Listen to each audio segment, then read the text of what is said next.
Good afternoon, good afternoon. Laging kasama, laging kaibigan, basta wala lang sampalan.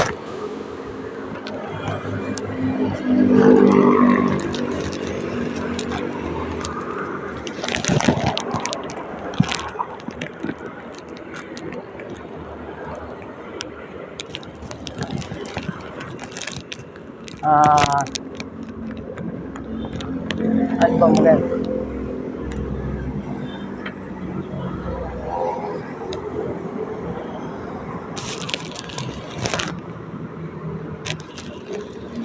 Kanina po, nagkaroon po ng, hindi naman po siya talagang totally na severe or grave emergency. No? Ako po ay